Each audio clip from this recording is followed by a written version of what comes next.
Well, here we are out and about having a day of filming, and once more it's been a blustery day. My hair is, you know, really not playing ball because it's October, isn't it? Windy, although breeze just dropped. It's breezy. But talking of October and wind, we are coming up to the anniversary of quite an important day which involved October and wind, aren't we, Sara? Yes, it's the 30th anniversary, of course, of the Great Storm of '87. Yes. A terrible storm that lives long in the memory of those who lived through it, Johnny. Well, I can vaguely remember it.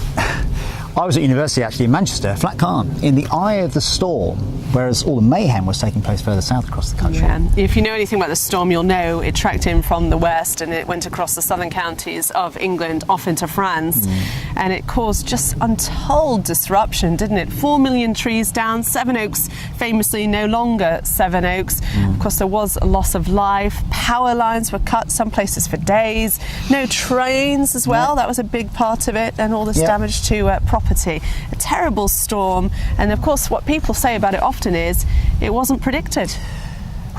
But was it? We'll let Michael Fish deal with that one. Yeah, we're not going to go down that route, but the fact is these sorts of storms incredibly rare, incredibly hard to predict. That's the reality of the atmosphere. These storms that explode out of nowhere, and of course if you get the track of them ever so slightly wrong, the impacts of those errors can be colossal. That's what happened on that particular night. Now, of course, since then, lots of things have changed. Computer power has improved, so our forecasting ability hopefully will be much better. And also the National Severe Weather Warning Service was born out of the lessons which we learned from that storm. So the messaging in some respects, Sara, will be much, much better than it was then. But of course, you've got to remember the historical context of what was going on in 1987. No 24/7 news, so you had the one opportunity to watch the evening news before you went to bed, and the forecast at the end of that is what people saw. When it was forecast to be a windy and a wet night, actually, in truth, but the strongest winds were going to be in France. Actually, that came true as well. But also, there was no social media back then. The internet really wasn't anything that we knew about at all. And so it was so much harder to get the message out, whereas nowadays, if it was to happen again, A, the forecast should be more accurate, and B, we'd be able to tell you about it much more easily, straight away, in fact.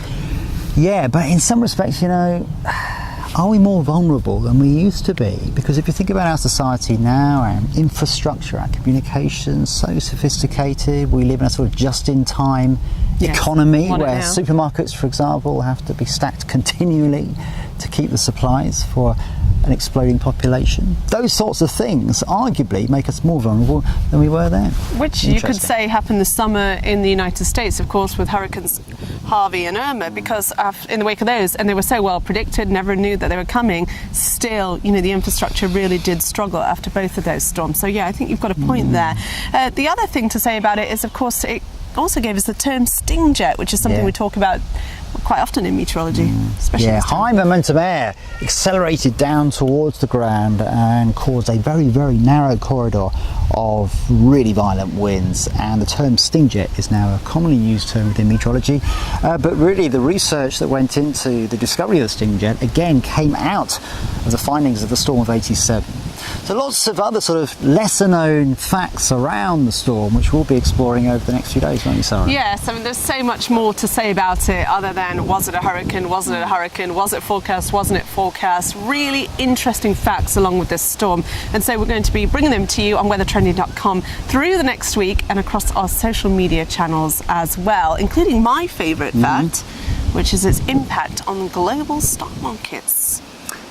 And Sara will be getting her hair under control eventually in the week ahead. I thought you said it looked nice. Lovely.